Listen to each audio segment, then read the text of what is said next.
ლაივში ვარ, გამარჯობა, დაგებრუნდით, უკაცრავად, ტექნიკური ხარვეზი იყო. ძალიან საინტერესო თემაზე გავჩერდით.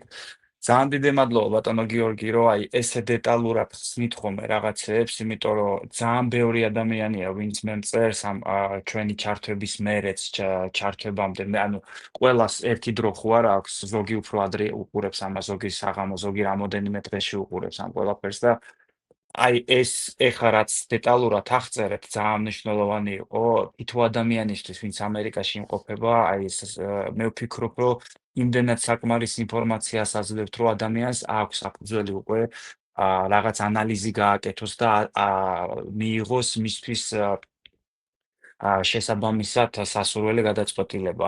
მესმის, რომ გამეორება გვიწევს ბევრჯერ ერთ-ერთი, მაგრამ განსაკუთრებით ეხლა ფოლოვერების რაოდენობაც ხო იზრდება და ამ ახლებს, ვინც ეხლა შემოგვიერთნენ, იმათ არა აქვთ ცდომა იმ ძველ იმ ლაივებთან, იმიტომ რომ პატარ-პატარა იმებს შორტებს ვდებ ხოლმე რა. მოკლედ არა, მეს არ მაღიზიანებს აბსოლუტურად მე ძალიან დიდი მესმის მადლობა და სიტუაცია. მე ძალიან კარგად ახსენით, დეტალურად ახსენით, ვინც ეხლა შემოგვიერთდა, უბრალოდ დავამატებ იმას, რომ შანსი გაქვთ ყველას, ვინც ამერიკიდან მოდიხარ, ვისაც ამერიკიდან გსურთ ჩაბარება კანადაში, თქვენი საქმე გადაწყდება არა სასამართლოში, არამედ სასაზღვრო პოლიციის დეპარტამენტში. შანსები დაბალი არის, მაგრამ როგორც წერან ბატონმა გიორგიმ აღნიშნა, შანსი არის. მოკლედ გავაგრძელებ კი, კითხვები დამიგროვდა უკაცრავად, ეხლა რახან კითხვა-პასუხის რეჟიმში ვარ გადასულები და ხალხი მწერს ხოლმე და ძალიან გეხვეწები, გემუდარები ჩემი შეკითხვა გააჟღერე, აქ მაქვს რამოდენიმე შეკითხვა. მოკლედ, კითხვა ესეთია, სასამართლოს მოგების შემდეგ PR ბარათის აღება სჭირდება 100 თვე. რამდენად მართალია ეს ცვლილება, რა სირთულეებს წარმოადგენს, რა მიზანს ემსახურება? არა, ეს არ არის მართალი აბსოლუტურად. სიმართლე ის არის, რომ აქამდე, ხო? სადღაც რამდენად ვიცი, 1 წლის წინ, ასე იგი, ემიგრაციას ჰქონდა, ესე იგი 24 თვე დაახლოებით, რომ განიხილოს ეს საქმე, PR-ის საქმე. შემდეგ ნელა-ნელა გაზარდეს ეს 26 თვემდე, 28 თვამდე. მე მყავდა კლიენტი, რომელიც ელოდებოდა ამას უფრო მეტი. და რომ რეკავდით ემიგრაციაშიც იქ იცახოდნენ, რომ ჩვენ ესე ვმუშაობთ, ჩვენ არაფრის გაკვეთება არ შეგვიძლია, ჩვენ ვმუშაობთ ამ ფაილზე მეტი და 100 თვე ეს არ არის სწორი, ხო? მეც გამიგია ბევრი რაღაცები, მაგრამ მე ეს საკითხი შევათანხმე და დავაზუსტე ჩემს პარტნიორთან, ადვოკატთან, ემიგრაციის ესე არ არის აბსოლუტურად. მართალი ის არის, რომ მართლა განხილვა მითის ძალიან დიდხანს, იმიტომ რომ საქმეებია ძალიან ბევრი და გადატვირთულია ეს კანადის საელჩო და საკონსულო ანკარაში, რესურსები არ ყოფნით ამათ. ეს ერთი სიმართლე. მეორე სიმართლეა, იმათ არც ეჩქარებათ ძალიან, გესმით? და მესამე ფაქტორი ის არის, რომ ეს არის დამოკიდებული იმაზე, ისევ და ისევ რომელ ოფიცრის ხელში ჩავარდება თქვენი საქმე. ზოგი ოფიცრები ჩქარა მუშაობენ და პროფესიონალურად, ზოგი ნელა, ზოგ საერთოდ არსად არ ეჩქარება. რაც შეეხება ჩემი კლიენტები ესეთ რაღაცას აკეთებენ. ისინი ხშირად მიმართავენ პარლამენტის წევრს, ადგილობრივი პარლამენტის წევრს, რომ მე ესა და ეს, ამდენი ხანი ველოდები საქმეს, ეს საქმე გაიჭედა, ესე იგი სიჩუმეა, მენატრება ჩემი შვილები, დეპრესიაში ვარ და ასე შემდეგ, ხო? და მე რაღაც წერილებსაც ვწერ და ხშირად ეს პარლამენტის წევრთან შეხვედრა ეს არის ძალიან სასარგებლო და მოაქვს რაღაცა, ყოველთვის არა, მაგრამ მოაქვს რეზულტატები, იმიტომ რომ კანადის ჩინოვნიკებს საელჩოში, ისევე როგორც ყველა ჩინოვნიკებს, ძალიან ეშინიათ თავიანთი უმფროსების. ესე იგი, თუ ამ საქმეშია ჩართული პარლამენტის წევრი, ეს იმას ნიშნავს, რომ ამ ტოლვილს, ესე იგი, რომელსაც მოიგო სასამართლო, ესე იგი, ყავს პატრონი. და ის პასუხს აგებს, თუ ნელა იმუშავა და თუ ის მისი დისციპლინა არის ძალიან დაბალი, ხო? ხო, ამიტომ ნუ აი ესე წვითავთ ჩვენ ამ საქმეებს აქ. პარლამენტის ძალიან კაი წევრების საშუალებით ხანდახან წერილებს წერთ, რომ ადამიანს აქვს დეპრესიული მდგომარეობა, გთხოვთ რომ ეს წაიკითხოს სუპერვაიზერმა ამ ოფიცრის და ნუ ხანდახან ეს აი გაისვრის ხოლმე, ხანდახან არა, გესმით? ეს არის დამოკიდებული ბევრ მესმის. რაღაცებისაგან. კი, მაგრამ კი. ობიექტური სიმართლე ის არის, რომ მართლა ძალიან იწელება და ეს ძალიან აი მოქმედობს ეს სიჩუმე, ეს რა თქმა კოსმოსური უნდა. სიჩუმეა აბსოლუტურად, არც ხო ან არა, ან არც იძახიან რომ თქვენ რაღაც არასწორად გააკეთეთ, ან მაგალითად გამოგვიზიან დამატებით ინფორმაცია, რომ შენ გესმოდეს, რომ ესე იგი რაღაცა მოძრაობა მიდის, გესმით? ეს მესმის კი. მე ძალიან კარგად, მაგრამ მე როგორც მე აღვნიშნე, სახელმწიფო ესეთი ბიტონის კედელი, ესეთი მეტაფორა და ამ კედელთან ძალიან ძნელია ბრძოლა, იმიტომ რომ ამას არ აქვს ერთი თავი, ამას ეს არის ესეთი გველეშაპია, რომელსაც აქვს ბევრი თავები, გესმით? და საინტერესოა. ეს ხო, ნუ აი ამას აგავს ეს. და გვაქვს ესეთი რაღაცა, რომ აი დაუშვათ სასამართლო მოვიგეთ დღეს. არის რაღაც გარკვეული ვადები, რომ აი პირობითად 24 თვეში უნდა მოხდეს და აი ამ 24 თვეში რაც არ უნდა გააკეთოს, შეიძლება ხვალ მოვიდეს, შეიძლება 18 თვეში. იმას თუ გადაცდა, უკვე მერე შეგიძლია აი რაც აღნიშნეთ პარლამენტში წერილს გაგზავნა. აი ოფიციალურ ვადებზე არის რამე დადგენილი ესეთი რაღაცა? ოფიციალური ვადები არის ჩინოვნიკებისთვის, რომ აი ჩინოვნიკმა უნდა ესე იგი იმუშაოს ამ კეისზე და გადაწყვეტილებები უნდა მიიღოს და მოძრაობა უნდა მოხდეს აი ამ პერიოდში, ხო? რა პერიოდზეა საუბარი, აი მაგის გაგებამე და აი დაუშვათ მე ვარ მოქალაქე. ეხლა უკვე არ ვიცი რამდენი პერიოდი, იმიტომ რომ ეს პერიოდები იზრდება ყოველთვის, ხო? იმიტომ რომ რაოდენობა ტოლოების იზრდება. აი ეხლა აი მომენტში რამდენია არ ვიცი. ოკეი, გასაგებია. ზუსტად ვიცი ის, რომ 100 თვე არ არის. ეს არ არის სიმართლე აბსოლუტურად. კი ბატონო, გასაგებია. ეს ვიცი ზუსტად. კი ბატონო. შეიძლება უფრო მალე იყოს, ნუ ეს არის დამოკიდებული კეისისაგან. რამდენი ოჯახის წევრია, რამდენად რთული კეისია, მაგალითად თუ ეს ადამიანი ცხოვრობდა სხვადასხვა ქვეყნებში. ყველა ქვეყნებიდან ჭირდებათ პოლიციის ცნობები. Background კი ბატონო, ხო, ამას კიდე security check. და თუ ეს არ იქნება, ეს ანელებს საქმეს. ნუ აქ არის ძალიან ბევრი ნიუანსები, გესმით, მაგრამ იმ მხრიდან არავის არ ეჩქარება, ეს მინდა აღვნიშნო. კი ბატონო, ერთი აგერ გულშემატკივარია სპორტის, ესეთი შეკითხვა მოიწერა, ადამიანს ძალიან უნდა 26-ში ახლა როგორც მოგეხსენებათ, მსოფლიო ჩემპიონატი არის ფეხბურთზე, როგორც ჩანს, უნდა ფეხბურთის ჩამოსვლა. კითხვა ესეთია, ვიყავი ერთწლიანი სამუშაო ვიზით ამერიკაში. არ ამბობს როდის ადრე. რომელსაც გადავაცილე და დავტოვე ქვეყანა 4 წლის შემდეგ. ეხლა მინდა წასვლა კანადაში მსოფლიო ჩემპიონატზე. შანსები როგორია ვიზის მიღების? აი 94, აი 95, ესე უწერია, მე არ ვიცი ეს რას ნიშნავს. არ ჩანს დარღვევა. ეს ალბათ ვიზის რაღაც ვიზის ნომრები ალბათ არის. თუ ადამიანი არღვევს ვიზას, ეს ისახება იმაზე, მისცემენ მას შემდეგ ვიზას თუ არ მისცემენ. გესმით? რადგანაც ამერიკას და კანადას აქვს საერთო ბაზა, შეიძლება აისახოს, მაგრამ შეიძლება არა. მე არ ვიცი ეს შავ-თეთრი პასუხი არ მაქვს სამწუხაროდ. ოკეი. სხვადასხვა ვარიანტები არსებობს. შეიძლება არ შეამჩნიონ, შეიძლება შეამჩნიონ, შეიძლება ჩინოვნიკი, რომელიც ამას განიხილავს, ჩათვლის, რომ ეს არაა სერიოზული დარღვევა დაუშვათ, მაგრამ 4 წელი ჩემი სუბიექტური აზრით ეს აბსოლუტურად სერიოზული დარღვევაა. მე რა რო სხვა ქვეყანაშია.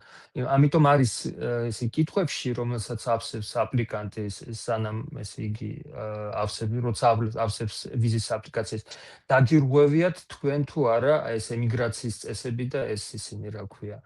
გადაგიჭარბებია თქვენი ყოფნა ქვეყანაში და სხვა ქვეყნებში თუ არა, რა დარღვევები ქონდა და ასე შემდეგ. და ეს იმას არ ნიშნავს, რომ ეს დამთავრდება უარყოფითი პასუხით, ხო? მაგრამ 4 წელი ეს არის ძალიან სერიოზული დარღვევა. ცოტა ბევრია. ხო, რბილად რო ვთქვათ, ამითი ლოგიკა ესეთი, რომ თუ აი ამ ადამიანმა 4 წელი დაარღვე 2 დღით არა, 3 დღით არა. ესე იგი რა გარანტიებია, როცა შემოვა კანადაში, შემოვშვებ კანადაში, ეგრევე არ მოიგდეს. ჩემპიონა და ის ჩემპიონატი რომ დამთავრდება გარანტიები არ აქვს რომ უკან წავა. აბსოლუტურად არ აქვს გარანტია. შეიძლება ეს ჩემპიონატი იყოს საბაბი იმისთვის რომ უბრალოდ ჩამოვიდა მე. აი ესეთი პასუხია და კიდევ ესეთი შეკითხვა იქ ალბათ უნდა იწერება ჩემს მეგობარს აქვს სესხი აღებული ინგლისში ეს იმოქმედებს კანადაში ჩაბარებაზე მადლობა ვფიქრობ რომ კი იმოქმედებს იმაზე რომ უარს ეთქვიან პრინციპში ინგლისში რახანს იყო ნიშნავს იმას რომ ხედავენ ამ ბაზას ხო ნუ ეს არის ყველაფერი არის დამოკიდებული ბევრ ნიუანსებზე ხო ეს სესხი დაბრუნებულია აი აღებულია სესხი თუ თქვენ აბრუნებთ ამ სესხს ერთი ისტორია თუ თქვენ არაპირებთ დაბრუნებას ამ სესხის და აიგეთ სესხი და წახვიდეთ მაგალითად საქართველოში ხო ჩვენ ვიცით მხოლოდ ნაწილი ისტორიის ავიღეთ სესხი და რითი დამთავრდა ეს ხო თუ ისე აღმოჩნდა რომ თქვენ აიგეთ სესხი მაგრამ მეორე ნაწილი არ ათქვით და ჩავა სესხი ეს ყველაფერი კარგია თუ თქვენ აიგეთ და მე გადაიფიქრეთ ესე იგი დაბრუნება ან თანხის და წახვიდით საქართველოში ამერიკას, კანადას, ინგლისს როგორც მე აგიხსენით, აქვს ერთი საერთო ბაზა. თუ იქ არსებობს ინფორმაცია, რომ აი ამან, ესე იგი, რასაც თქვენ ძახით, სესხის აღებას მოიპარა ფული, ესმის ეს არის დანაშაული. თუ თქვენ ჩაასესხეთ და იმასკენით დაუბრუნეთ, ეს არ არის კრიმინალი, ხო? მე ძალიან უბრალო რაღაცებს ვიძახი. ეს არის დამოკიდებული ბევრ რაღაცებზე, აბსოლუტურად, ხო? როგორ ისინი ჩათვლიან? როგორ იქნება კვალიფიცირებული თქვენი აღება სესხით, მაგრამ თქვენ არ ათქვით, ავიღეთ სესხი და მეორე ნაწილი თქვენ დააბრუნეთ სესხი, ესე რა ქვია, არაპირებ დაბრუნებას, რამდენი ხანი გავიდა თუ ეს არ ვიცი, როგორ გიპასუხოთ გესმით? აი უყურეთ რა შესაქმე. აი არის ჭადრაკის დაფა, ხო? მე ხშირად მოყავს ერთი მაგალითი. ჭადრაკის დაფაზე არის 64 უჯრედი, ხო? მე რომ ესე იგი სწორი ანალიზი და სწორი სურათი მივიღო რა ხდება ჭადრაკის დაფაზე მე უნდა ვიცოდე რა ხდება 64 უჯრედზე მე თუ ვიცი რა ხდება მხოლოდ 4 უჯრედზე და 5 უჯრედზე 10 უჯრედზე ეს არ იქნება ობიექტური სურათი აი ადამიანებს მე ავიღე სესხი ეს არის 4 უჯრედი მაგრამ დანარჩენი რამ არ ვიცი აი იქნება თუ არ ვიცი იმიტომ რომ ეს არის დამოკიდებული რა ხდება მთლიანად დაფაზე გესმით მე თუ არ მაქვს ეს ინფორმაცია როგორ შემიძლია ეს თქვა მე ვფიქრობ ეს ძალიან ლოგიკურ რაღაცებს ვიძახის ხო სწორია კი მესმის ანუ ჩვენ უნდა ვიცოდეთ მთლიანი სურათი უნდა იცოდე რომ კონკრეტულად ადამიანს პასუხი გასცეს ახლა როგორ ზედაპირულად აგერ არის პასუხი ერთი ბაზა აქვს ამერიკას კანადას ინგლისს დიახ და თქვენ თვითონ იფიქრეთ თუ ისინი ჩათვლიან რომ ეს არის უბრალოდ ქურდობა და ცუღლუტობა მოგცემენ თქვენ ვიზას თუ არ მოგცემენ ამიტომ ეს ძალიან დიდი მადლობა ერთ საინტერესო თემას მინდა შევეხო ეხებათ განსაკუთრებით იმათ მეც მეხება ეხა რასაც გავაჟღერებ და იმ ადამიანებს იმ ქართველებს ვინც ქუაეთით არიან ჩამოსულები ანუ უკრაინელებისთვის განკუთვნილი პროგრამით ეს შეიძლება მეუღლე იყოს და ასე შემდეგ რამოდენიმე დღის წინ მე სტორიშიც ავტვირთე ესეთი რაღაცა ოტავაში დედაქალაქში პარლამენტში ერთ-ერთმა სენატორმა გააჟღერა ესეთი წინადადება არ ვიცი უყურეთ თუ არა რომ მოკლედ ვიტყვი ახლა დეტალურად ძალიან ბევრი ლაპარაკა რაღაცა უნდა ვქნათ უკრაინელებისთვის რომ ანუ ვინც ქუაეთით არის ჩამოსული და ბევრმა ინგლისური არ იცის ასაკიდან გამომდინარე მუშაობენო მაგრამ ის სამსახური არ ერგება კონკრეტულად ანუ რაღაც ისეთი ხო იცით სამსახურებს ნოკები და ისინი აქვს ტირები აქვს კოდები აქვს და აი იმ კოდების მუშაობს ადამიანი მაგრამ იმის გამო რომ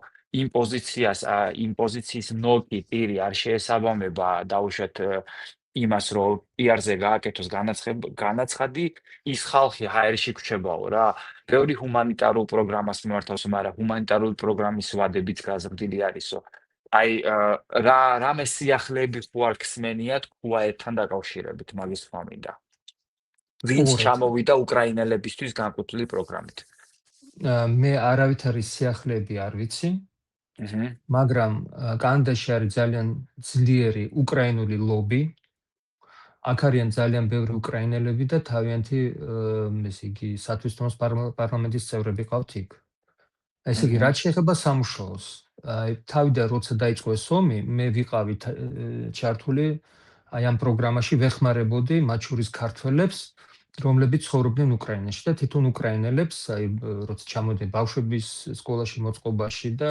დიახ, ეს იყო ადამიანური რეაქცია, იმიტომ რომ ომი დაიწყო, რა თქმა უნდა. ბომბავენ ქალაქებს და მე ვეხმარებოდ. ძალიან ესე იგი, მადლობა თქვენ მაგისთვის. ხო, რა ვიცი მე ვიცი ის, რომ ესე იგი, ვინც უკრაინიდან ჩამოვიდა, მათ აძლევდნენ სამუშაო უფლებას work permit პირდაპირ აეროპორტში დიახ, და იყო განკარგულება სახელმწიფოსი, რომ ესე იგი თუ კომპანია ღებულობს უკრაინელს სამუშაოზე, ესე იგი ამ კომპანიას ექნება რაღაცა ბენეფიტები და რაღაცა პრივილეგიები სხვა კომპანიებთან, რომლებიც არ ღებულობენ უკრაინელებს. ამიტომ ესე იგი ამ დამსაქმელ კომპანიას ჰქონდა მოტივი, კი. რომ მიეღო უკრაინელი. აი ეს მე ეგრეა ვიცი. ნამდვილად, კი. მე ხო მაგ პროგრამით ვარ ჩამოსული ეგრეა. ეს ერთი რაღაცა. მეორე რაღაცა ის არის, რომ ეხლა ყველა უკრაინელებს არ აქვს პრეტენზია, რომ იმუშაონ მაგალითად სამინისტროებში, ჩინოვნიკებად ან მენეჯერებად და ასე შემდეგ. ყოველთვის იყო სამუშაოები მათთვის, ვინც კარგად არ ფლობს ინგლისურ ენას, საერთოდ არ ფლობს, ესე იგი, სადღაც საწყობებში, სადღაც სამშენებლოზე, სადღაც დალაგებებზე, სადაც პრიმიტიული დონე საკმარისი უკრაინის. კი, რთულია, მაგრამ მაინც თუ იქ ეწყობოდა ქართველი, მოლდაველი, მაგალითად ვიღაცა რუმინელი და უკრაინელი, უკრაინელს აძლევდნენ ყოველთვის პრიორიტეტს, ხო? აი ეს იყო და რამდენთაც ვიცი ეს არის და მე ვფიქრობ ყველა ქვეყნებთან შედარებით, აი კანადამ გააკეთა ყველაზე ძლიერი ნაბიჯი. 100%-ით გეთანხმებით. კი, ამიტომ უკრაინელები, რომლებიც ესე იგი იყვნენ ევროპაში, ევროპიდან გადმოვიდნენ კანადაში, იმიტომ რომ აქ უფრო მეტი პერსპექტივებია, აქ უფრო კაი ფასებია, აქ უფრო ბიუროკრატიული სისტემა მუშაობს უფრო ეფექტურად, ვიდრე სხვა ქვეყნებში და ისე თუ ესე ვისაც უნდოდა აქ მოწყობა მოეწყდნენ, ხო, მაგრამ სიმართლე ისიც არის, რომ ბევრ უკრაინელებს მიუხედავად იმისა, რომ ჩამოვიდნენ ქვეყნიდან, სადაც ომი მიმდინარეობს, არ მოეწონათ, აიღეს თავიანთი ფულები, რომელიც ერგებოდათ, 3,000 კანადური დოლარი, იშოვეს რაღაცა ფული და მერე თქვეს, ჩვენ აღარ გვინდა კანადაში, არ გვინდა, ჩვენ გვინდა დავბრუნდეთ ისე უკრაინაში, დაბრუნდნენ უკრაინაში სხვათა შორის. კი, მე აბსოლუტურად მესმის მაგ ხალხის. არანაირი პრეტენზია და პრობლემა არ მაქვს. ხო, ამიტომ კანადამ გააკეთა ყველაფერი სწორედ და ძალიან ბევრი სხვა ქვეყნებთან შედარებით და აქ იყო ძალიან ბევრი რაღაცები, რაც გააკეთა კანადა. სპეციალურად როცა მე ვეხმარებოდი უკრაინელებს, რომ მიეღოთ ისა რა ქვია, სოციალური დახმარება, უკრაინელებისთვის ყოველთვის იყო სპეციალური ხაზი. ესე იგი, სახელმწიფომ გამოყო ძალიან დიდი თანხა თარჯიმნებისთვის, ვინც ეხმარებოდნენ უკრაინელ ტოლვილებს და ეს უკრაინელი ტოლვილები არ უხდიდნენ ამ თარჯიმნებს ფულს საერთოდ, იმიტომ რომ სახელმწიფო უხდიდა ამ თარჯიმნებს, ხო? და კიდე იყო ისეთი მთელი პროპაგანდა მიდიოდა, თუ უნდა დავეხმაროთ უკრაინელებს და მე ამას ხარს ვუჭერ აბსოლუტურად. ეს იყო და არის, კი ბატონო, და ძალიან ბევრი უკრაინელი ეგრე ჩამოვიდა, დარჩა, ბევრი გათხოვდნენ, ცოლები მოიყვანეს, სწავლა დაიწყეს და ესეთი პროცესი მიდის. კი. ეხმარებიან როგორც შეუძლიათ, აბსოლუტურად. მეც გეთანხმებით 100%-ით, მაგ დახმარების გარდა ჯერ ესეთი რაღაცა, რომ ჩამოხვიდე ქვეყანაში და აეროპორტში მოგცენ open work permit, პირდაპირ მეორე დღეს შეგიძლია გახვიდე და სადაც გინდა იქ დაიწყო მუშაობა. აბსოლუტურად. ეგრე ეხლა ჩვენ ხო ემიგრანტების ქვეყანაში ვცხოვრობ და ჩემს ირგვლივ ეხლა ბევრი ემიგრანტ ამაქვს შეხება სხვა ქვეყნიდან, პერუ, ბრაზილია, ასე შემდეგ, გერმანია, მაგრამ აქვს მნიშვნელობა. ძალიან სხვებზე დიდი პრიორიტეტი მიანიჭეს. არა მარტო მაგით, რომ ეს open work permit მისცეს, ბენეფიტებიც საკმაოდ ძლიერი იყო. სტომატოლოგიაზე, ალბერტა ჰელს, მე ალბერტაზე ვსაუბრობ, იმიტომ რომ მე აქ ვარ და აქ ვიცი რა ხდება. ალბერტა ჰელს კარტები მისცეს ყველას, დამატებითი ბენეფიტები მისცეს, მაგრამ კანადელი არ სარგებლობს მაგ ხელა სრული პასუხისგებლობით ვაცხადე. მე მაგ პროგრამით ვარ ჩამოსული, კანადელი არ სარგებლობს ეგეთი პრიორიტეტი და ბენეფიტებით, როგორც იმ ბენეფიტებით, როგორც ჩვენ უკრაინის პროგრამით ჩამოსული ადამიანი სარგებლობენ. ასე რომ კი ბატონო, მაგ მხრივ კანადას დიდი მადლობა. აქ იყო პროპაგანდული ესეთი კომპანია, უნდა დავეხმაროთ უკრაინელებს. ყველგან იყო უკრაინული დროშები კომპანიებზე და ესე იგი აი ეს როცა პოტენციალური ესე იგი დამსაქმებელთან მიდიოდა ადამიანი და ეუბნებოდა მე ვარ უკრაინელი, ეს უკრაინელი ეს უკვე ინდულგენცია იყო იმისთვის, რომ მას ექნება ძალიან ბევრი პრივილეგიები და ძალიან ბევრი უფრო მეტი უფლებები, ვიდრე ესე იგი სხვა ერების წარმომადგენლებს. ამიტომ მე ვფიქრობ, რომ ძალიან ბევრი გააკეთეს უკვე კი, კი, კი, კანადამ. კი, კი. გავაგრძელებ ახლა შეკითხვას, კითხვებს, ესე იგი გწერენ, ჩაბარების შემდეგ უსაფრთხოების შემოწმების გარდა კიდევ რა მოწმდება საქართველოში? кейსთან დაკავშირებით, რომელ უწყებებს უკავშირდებიან? მადლობა, ხო არ იცით? ალბათ. ნუ რამდენადაც მე ვიცი და მე ამიხსნეს ეს, ესე იგი კანადის საელჩო როცა განსაკუთრებით აი PR-ის დროს, როცა ადამიანი დაუშვათ მოიგო სასამართლო. მერე მიდის ეგრეთ წოდებული security check.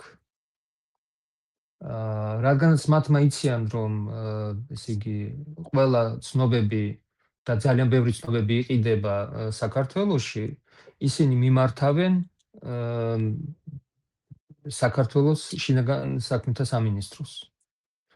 და ესე იგი იქიდან მიდის უკვე ესე იგი ეს ცნობები არის ადამიანი ნასამართლები, არ არის ადამიანი ნასამართლები. ხო, ძირითადად ნასამართლეობაზე ითხოვა, ხო? ნასამართლეობაზე და თვითონ ადამიანისაგან არა. იმიტომ რომ ცნობების გაყალბება ძალიან ადვილია ახლა დღეს. ამიტომ ეს ხდება, ამიტომ როცა ჩამოდიან ხალხი, მე პირდაპირ ვეუბნები, რომ ესე იგი თუ თქვენ დამალავთ, რომ თქვენ გაქვთ კრიმინალური დანაშაული, ეს რაღაც მომენტში ამოტივტივდება, აი PR-ი როცა მიიღებთ PR-ს. ესმით, როცა ესე იგი თუ მოიგებთ სასამართლოს და თუ წავა პროცესი იმისი, რომ აი ესე ამზადებ დოკუმენტებს, რომ მიიღოთ ესე იგი PR. ამას აქვს ძალიან დიდი მნიშვნელობა. ხო, ამიტომ ესე მე ვიცი კიდე რა, აი თუ მაგალითად ადამიანი საქართველოს მოქალაქეა, გასაგებია რომ ისინი ამოწმებენ ესე იგი ნასამართლობას საქართველოში, იმიტომ რომ საქართველოს პასპორტით ჩამოდის ადამიანი, მაგრამ თუ კიდე ის ადამიანი აცხადებს, რომ მე კიდე დაუშვათ მოქალაქე კი არ ვიყავი, უბრალოდ ვიყავი 6 თვე ესპანეთში, ან 3 თვე თურქეთში, 4 თვე თურქეთში, ისინი თხოვლობენ ხო, რეზიდენტი თურქეთიდან ან პერმანენტ რეზიდენტი თუნდაც იყო ვიზიტით თურქეთის საელჩოდან, ესპანეთის საელჩოდან, სხვადასხვა საელჩოდან ცნობებს, რომ ეს ამ საელჩომ გასცეს ცნობა, რომ ამ ადამიანს არ ქონდა არავითარი კრიმინალური რეკორდი. გასაგებია. უქონდა ეს ამოტივტივდება მე. რა შედეგს იმოქმედებს მე? ნუ ეს ამას ქვია misrepresentation. ეს იგი შენ თქვი ტყუილი, თუ შენ მოგვატყუე ამ სერიოზულ რაღაცაში, ეს იმას ნიშნავს, რომ ეს იგი იხურება შენი საქმე და შეიძლება ესე იგი დამთავრდეს დეპორტაციით. კიდე ესეთი კითხვები აქვს ხალხს და ძალიან პრიმიტიული, რომ კარგი, აი მე გამოვცვალე სახელი და გვარი. აი ჩემი ნამდვილი სახელი და გვარით მე მქონდა ჩადენილი კრიმინალი დანაშაულებები. როგორ გაიგებენ ამას? აქ ძალიან უბრალო პასუხია. ისინი სინჯავენ არა მარტო სახელს და გვარს, ისინი სინჯავენ ანაბეჭდებს. თუ მაგალითად ვიღაცა პეტრე ივანიშვილი აქვს ჩადენილი დანაშაული ამერიკაში, მერე გადაიკეთა სახელი და გვარი, მაგალითად, არ ვიცი, ვანო გიორგაძე გახდა, ხო? ხო, მაგრამ ანაბეჭდები ხო აიგეს, ესენი ადარებენ ანაბეჭდებს. თუ ამოვარდება ანაბეჭდები ამ ადამიანის, ისინი მიხვდებიან, რომ ამ ადამიანს შეცვლილია გვარი და სახელი, მოშა და გადავდა. ამიტომ ამას აზრი არ აქვს. ეთილი გავაგზელებ კიდე შეკითხვების, ახლა მოიწერა ბატონმა გოჩამ. ვარ ჩამოსული შვილთან და შვილიშვილებთან, რომლებიც არიან მოქალაქეები კანადის. თუ მაქვს შანსი მოვიგო ცხოვრების უფლება. აი შეკითხვა საკმაოდ საინტერესო. ანუ ოჯახის აღდგენაზეა სავარაუდოდ საუბარი. უყურეთ, ეს პროგრამა არის გაჩერებული. სპონსორობა, როცა შვილები ასპონსორებდნენ თავიანთ მშობლებს. კი, მაგრამ გავიცოდი. ხო, დიახ. ეს პროგრამა იყო, მერე დახურეს და ეხლა რამდენთაც მე ვიცი, ბოლო ინფორმაციით ისევ დახურულია. მაგრამ თუ ეს ადამიანი, აი, ვისაც შვილები და შვილიშვილები ყავს კანადის მოქალაქეები. კანადაში, ხო, კანადის მოქალაქეები. იძახის, რომ მე იქ მაწუხებენ საქართველოში ამ მიზეზებით, იმიტომ რომ მე მაქვს სხვა პოლიტიკური პოზიცია და ეს სახელმწიფომ ჩაგრავს და ამ სასამართლო და ჩაბარდება როგორც სტოლვილი. ეს სასამართლო ითვალისწინებს ამ მომენტებს, რომ ამ ადამიანს ყავს აქ ბავშვები და შვილიშვილები. ვინც უკვე კანადის მოქალაქეები არიან. ეს კი, და ამ დადებითად ადამიანს ეს დადებითად, იმიტომ რომ ამ ადამიანს გაუადვილდება აქ დარჩენა. გასაგებია. კიდე აი როცა ლაპარაკობენ ესეთ ჰუმანიტარულ პროგრამაზე, აი ამასაც ითვალისწინებენ. თუ შენ ყავს ესე იგი შვილები, შვილიშვილები კანადის მოქალაქეები, ეს იმას ნიშნავს, რომ ამ ადამიანს ყავს პატრონი და გაუადვილდება აქ ცხოვრება. და ამიტომ ეს არის ძალიან სერიოზული მიზეზი, რომ ესე იგი ოფიცერმა მიიღოს პოზიტიური გადაწყვეტილება ამ ადამიანის სასარგებლოდ. ოკეი, ძალიან დიდი მადლობა. ერთი შეკითხვა არის ესეთი, ამ ბიჭმა მოიწერა რაღაც გამომჩა, ბევრი კითხვები მოწერეს ამის შემდეგ და ეს უნდა გავაჟღერო. რამოდენიმე შეკითხვა აქვს და ესეთი ის არის რა, დავიწყებ, კითხვას ვაჟღერებ. გამარჯობა, კარგ საქმეს აკეთებთ. რის გამოც დიდ მადლობას გიხდით, რამოდენიმე შეკითხვა მაქვს.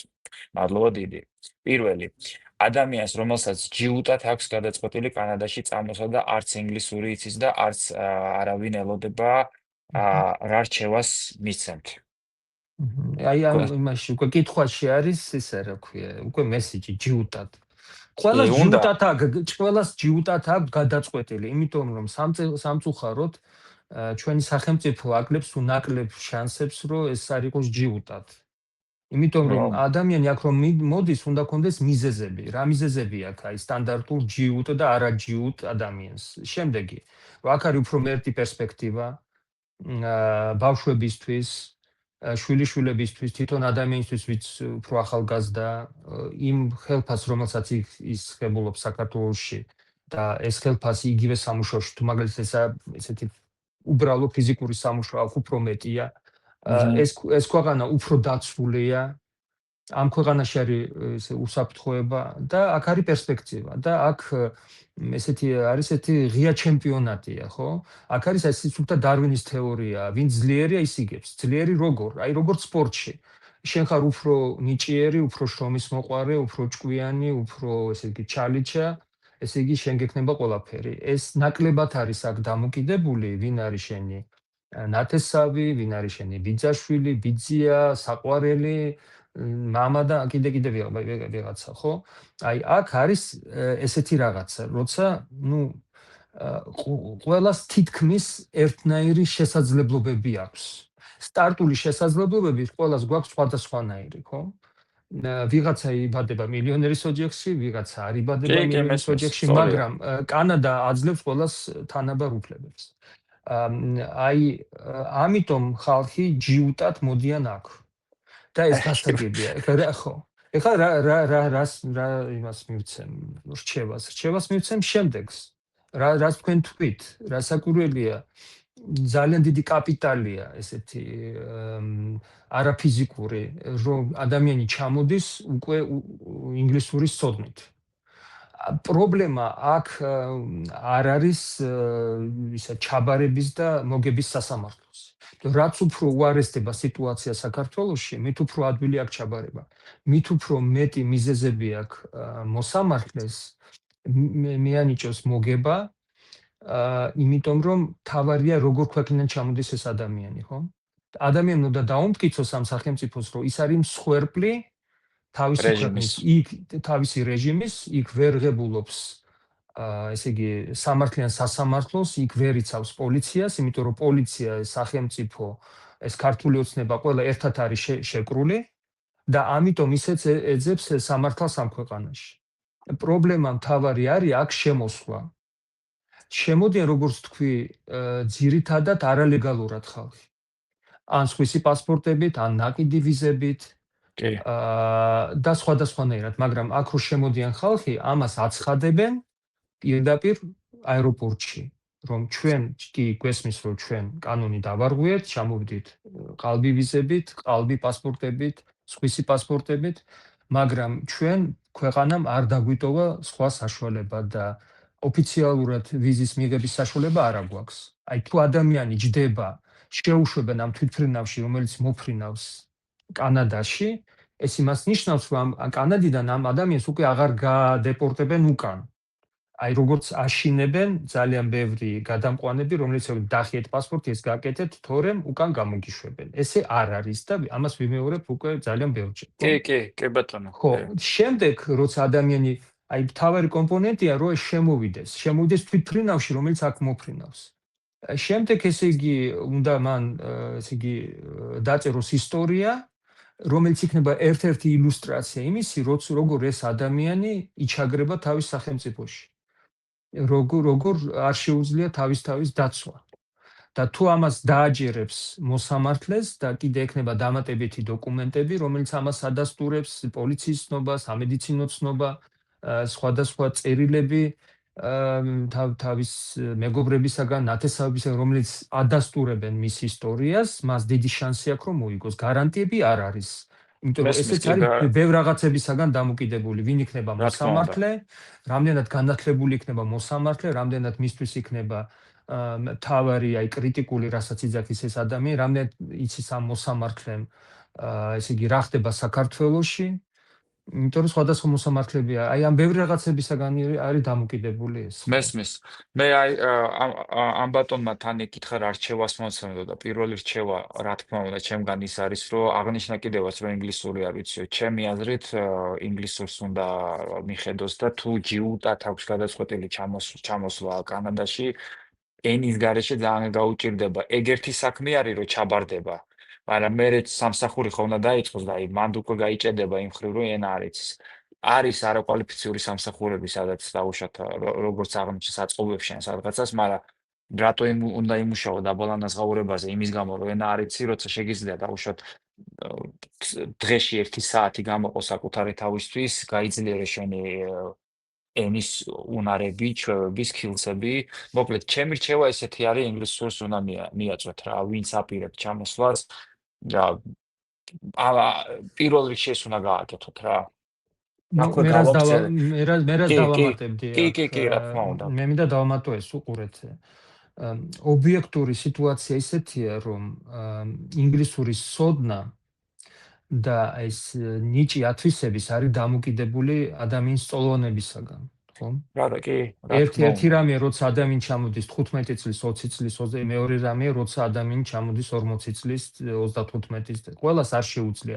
მე მყავს ესეთი კლიენტები, რომელიც როგორც გუფკა ითვისებენ ინგლისურს, აი საკმარისია მოხდეს ის ინგლისურ გარემოებაში, უკვე იწყებს ინგლისურად ლაპარაკი, მაგრამ ესენი არიან ძალიან ნიჭიერი ხალხი, მე ეგეთი ნიჭიერი ადამიანი არა ვარ მაგალითად. მე ჩამოვიდი ინგლისურით მხოლოდ იმიტომ, რომ ინგლისური იყო ჩემი სპეციალობა და მე ამას სწავლობდი პროფესიონალურად. მაგრამ ესე იგი ადამიანი თუ მაგალითად თუნდაც აი პრიმიტიულ დონეზე ლაპარაკობს ინგლისურ ენაზე, მაგრამ ის არის ძალიან მაგარი კვალიფიცირებული მუშა, ძალიან მაგარი პროფესიონალი და მე მყავს ეგეთი კლიენტებიც, აი პროფესიონალი, აი ესე დაბადებულები არიან, რომ იმუშაონ ხელით და მათი შრომა არის ძალიან კონვერტირებული, ხო? ამ შემთხვევაში მაგითი წამოსვლა არის გამართლებული, იმიტომ რომ აქ აიღებენ 10 ჯერ უფრო მეც, ვიდრე საქართველოში. აი მაგითი შრომა კონვერტირდება ძალიან ადვილად. ეს რას ნიშნავს, რომ მას შეუძლია აი თავისი სოციალური სკამიდან იქ იყო მაგალითად ჩენებელი მუშა, ისევ ეგეთ სოციალურ სკამზე გადმოждდეს აქ. განსხვავება იქნება ის, რომ აქ 10 ჯერ მეც მიიღებს. ადამიანი, რომელიც იქ მუშაობდა როგორც იურისტი, ექიმი, აი ამ ადამიანისთვის ძალიან ძნელია ერთ სოციალურ სკამიდან გადმოჯდეს ეგეთივე სოციალურ სკამზე აქ. იურისტობა საქართველოში და კანადაში ძალიან ძნელად კონვერტირდება, ხო? გამოცდებია საჭირო და ჩააბაროს ანუ ისევ გამოცდები. ენის ბარიერთან მივდივართ. ენის ბარიერის და მენტალიტეტის ბარიერია, იმიტომ რომ სულ სხვადასხვა სისტემებია. ბუღალტერია უფრო ადვილია, იმიტომ რომ ციფრები ყველგან ერთი და იგივეა, გეზე 5, 6, 7, აქაც ეს უნივერსალური ენაა. რაც შეეხება იურისპრუდენციას, ეს არის ურთულესი პროფესია. მე დავდივარ, აი, ყოველ დღე ახლა მიხდება კრიმინალურ სასამართლოებში და მე მესმის რამხელა პასუხისგებლობა აქვს და როგორი ცოდნაა საჭირო მოსამართლისთვის, პროკურორისთვის, ადვოკატისთვის და ასე შემდეგ. ექიმისთვისაც ძალიან რთულია კონვერტირება, იმიტომ რომ ექიმმა უნდა ჩააბაროს ძალიან ბევრი გამოცდები. ამიტომ აი ამ ხალხს ეგრეთ წოდებული ინტელიგენციისთვის არის ძალიან ძნელია კონვერტირება, მაგრამ არის ეგეთი ინტელიგენტები, რომლებიც ესე იგი თვალებს ხუჭავენ თავის ამბიციებზე და ბავშვების გულისთვის აქ მუშაობენ ხელით, ხო? და აკეთებენ ფიზიკურ შრომას. ამიტომ, ეს ყველაფერი მე ურჩევ იმ ხალხს, ვისი შრომა არის ძალიან კონვერტირებული, აი ძალიან მაგარი პროფესიონალური მუშა, ხო? აი ეს მაგითი ქვეყანა აბსოლუტურად, იმიტომ რომ თუნდაც მათ ეცოდინებათ ინგლისური ძალიან სუდ დონეზე, ხო? მისი ჩამოსვლა გამართლებული იქნება იმით, რომ მათ ბავშვებს ისინი მისცემენ ძალიან კარგ განათლებას და მათი ბავშვები უკვე კარგად ილაპარაკებენ ინგლისურად, გესმით? ხო, ამიტომ აქ არის ძალიან ბევრი ნიუანსები, აი ეს მინდა თქვენ გაიგოთ და მე ვფიქრობ ახალს არაფერს არ ვიძახი. არა, ახალს არაფერს არ იძახით, მაგრამ ძალიან კარგად ხსნით. ძალიან დიდი მადლობა. მადლობა პირიქით თქვენ რომ ამდენ დროს და ენერგიას ხარჯავთ ჩვენთვის. მაგაში გეთანხმებით ნამდვილად ჩვენ რო ჩამოვედით 3 წლის წინ, ჩემმა უფროსმა ბიჭმა ინგლისური იცოდა. საკმაოდ კარგად იცოდა, მაგრამ ეხლა ძალიან როგორც native ის ელაპარაკობს, პატარამ არ იცოდა. აბსოლუტურად არ იცოდა. ეხლა ჩემზე კარგად ლაპარაკობს. ანუ გარემო ცვლის რა 3 წელიწადში უკვე მე ესეთია ბუნება პატარა ბავშვების. ესეთია ბუნება, მაგრამ ეს ბავშვები ხდებიან ჩვენ ძვლებზე ამოდის ეს ყვავილი, ხო, სწორი? ამაში საქმე. ჩვენ ვიხდით იმ სტრესის ფას, ნერვულობის ფას, ადაპტაციის ფას, მაგას არ შევეხოთ ახლა კი ვიცი ძნელია, რთულია, ვინც აქ ვართ, ძალიან კარგად ვიცით რა და გზადა. მე რა მინდა ვთქვა, ეს ბავშვები მოფენილი არ არის. ხო, მე ეს ბავშვები ესეთი არაცენზურული სიტყვა რო ვთქვა, არიბლატაებდნენ ეგრე, რომ მშობლებს არ გაეკეთებინათ ესეთი ნაბიჯი. ძალიან სარისკო, ძალიან სანერვიულო, ძალიან რთული და მშობლები აქ რო არ წამოსულიყვნენ, ეს ბავშვები ესე ვერ იცხოვრებდნენ და ესე თავისუფლად ვერ ილაპარაკებდნენ ინგლისურად და ვერ მიიღებდნენ პროფესიას და კი, ეგრეა, ჩვენ თავს ვწირავთ, სწორია. ეთანხმებით, ეგრეა. ერთი შეკითხვა კიდე ცოტა დრო დაგვრჩა და მაქსიმალურად ვეცდები კი რამოდენიმე შეკითხვა გავაჟღერო. გამარჯობა, მაქვს კანადის ვიზა. ჩემი გოგონა გასულ წელს დაქორწინა კანადის მოქალაქეზე. ვფიქრობ კანადაში გადმოსვლას. რა გზით შემეძლება სამუშაო უფლების მიღება? მადლობთ. ხურეთ, ესე იგი მე უკვე გავეცი ამ ესეთ კითხვებს პასუხი. ესე იგი თუ ადამიანი კი ბატონო, ესე იგი ქალბატონს აქვს კანადის ვიზა. ჩამოდის კანადის ვიზით.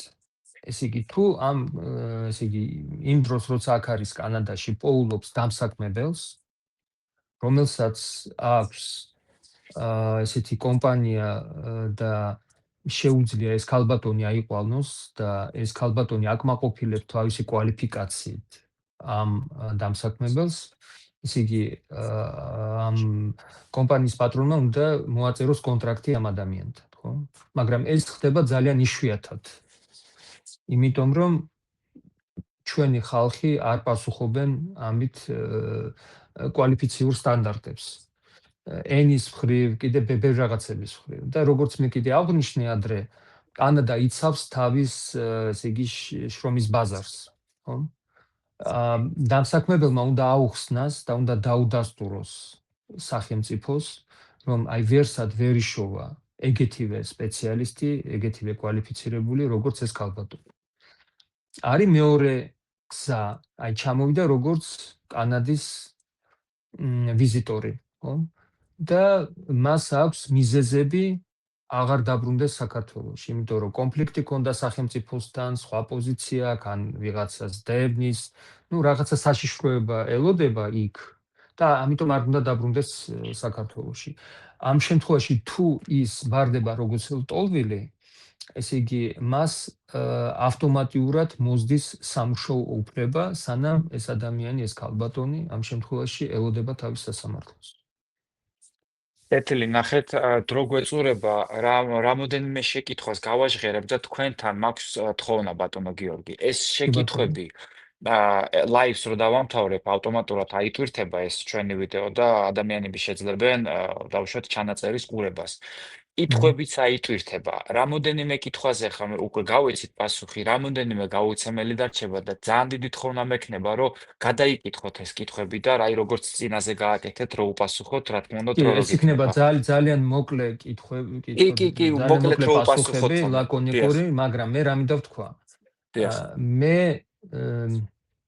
უყურეთ რა შესაქმე, მე ვიზახი როგორც ინგლისური ენის პედაგოგი, ხო? როცა ადამიანს უხსნი რაღაცას, სხვადასხვა ხალხს აქვს სხვადასხვა ნიჭი გაგების, რას მე ვიძახი?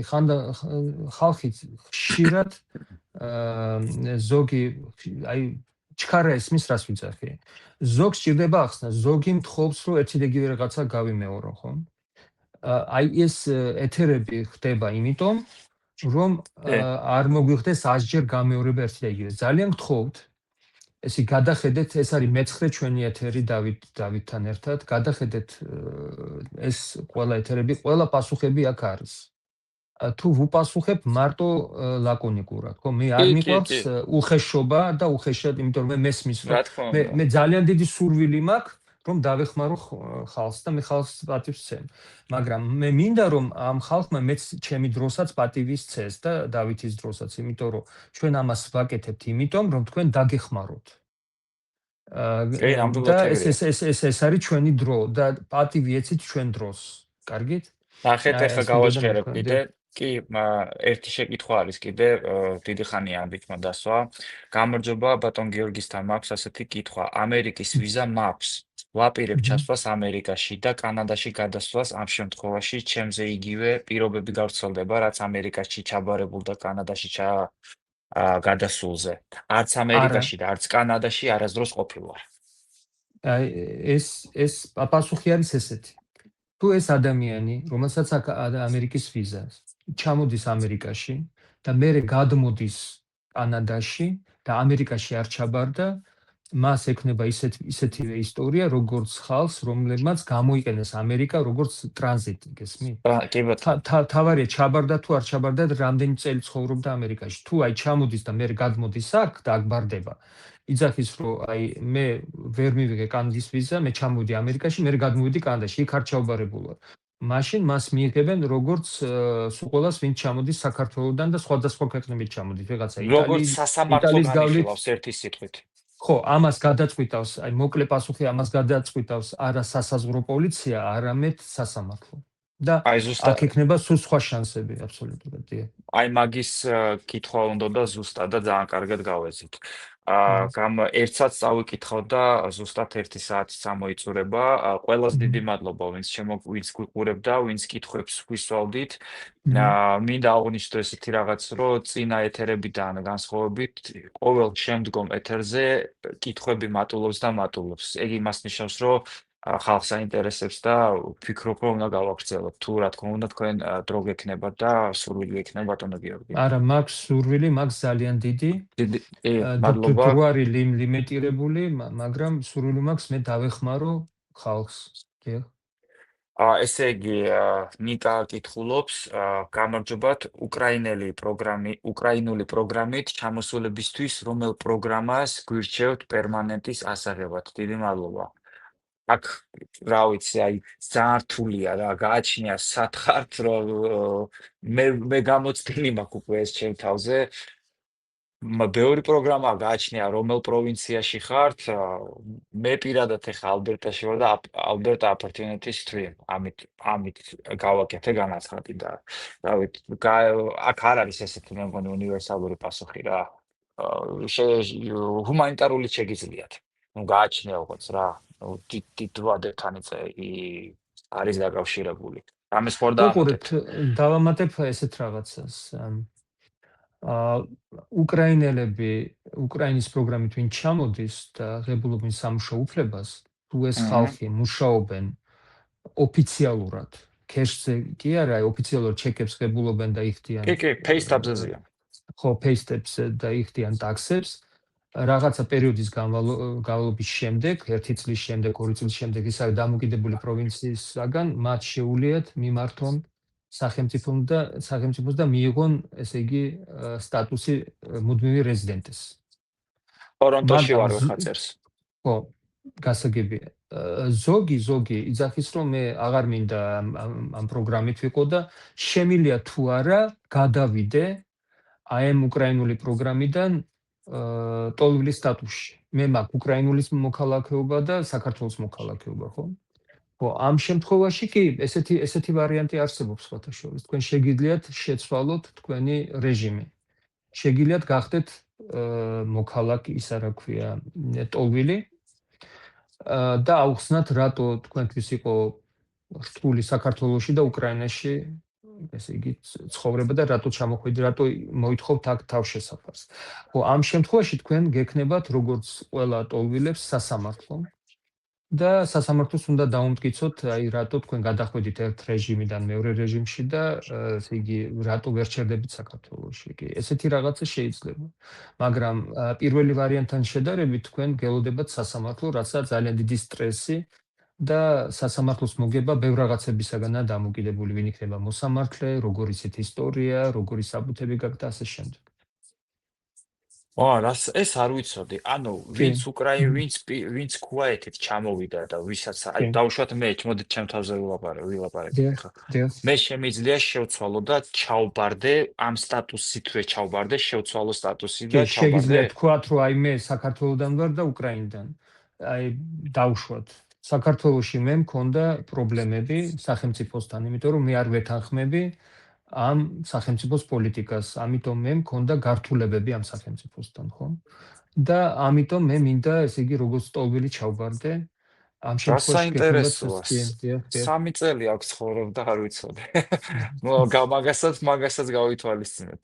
ბატონო გიორგი, სამწუხაროდ ანუ საბედნიეროდ კანადაში ვართ, სამწუხაროდ დრო ლიმიტირებული გვაქვს, ყველას დაგეგმილი გვაქვს ჩვენი რაღაცეები, appointment-ები, რაღაცეები. ვეღარ გავაგზელებ, აი კიდევ ერთხელ თხოვნით მოგმართავთ, დრო რო გექნებათ, ამ ვიდეოს ავტორთავ და კითხვები ჩამოყობა. უმეტეს შეკითხვას უკვე ჩვენ ზეპიერ სიტყვიერად გავეცით პასუხი და შეიძლება რაღაც კითხვები გამომჩა და უბრალოდ რომ დაუკომენტარო ძალიან ესეთი ლაკონური პასუხები რომ ისეთ კიდე არა. ძალიან დიდი მადლობა ყველას. ხო, რამეს ხوار დაამატებდით კიდე? დიდი მადლობა. მადლობა თქვენ რას ლაპარაკობთ. კი. აი ძალიან ბევრი ადამიანი იწერება, რომ აი ძალიან დიდი მადლობა, კარგ საქმეს ააკეთებ, გვეხმარებით. დიდი მადლობა თქვენ. აი მადლობა, ეხა მადლობას ხო არ წავიკითხავ რა დრო მიაქვს რა. მადლობა, ყველა მადლობას წერება. მადლობა თქვენ. მაინც ძალიან სასიამოვნოა. რა თქმა უნდა სასიამოვნოა. კი, რა თქმა უნდა. ესა мотивация. რა თქმა უნდა, ვის კითხვასაც ვკითხულობ და პასუხს როცემთ, იწერება მადლობას, ძალიან ბევრის მთქმელია თითოეული თქვენთაგანისთვის. ძალიან დიდი მადლობა თქვენ ყველას. გემშვიდობებით 2 კვირით, 2 კვირის თავზე შაბათს შევხმიანდებით და გამზადეთ წინასწარ შეკითხვები, შეგიძლიათ წინასწარ მოიწეროთ და ეს პირდაპირ ეთერებიც მაგისთვის გადავიყვანეთ. ითქვა პასუხის რეჟიმში, რომ უფრო საინტერესო იყოს თქვენთვის და უფრო მომგებიანი და უფრო მეტი ინფორმაციის მომცემი. მადლობა დიდი კიდევ ერთხელ დროებით გემშვიდობებით ყველას. ნახვამდის. აბა კარგად. ნახვამდის.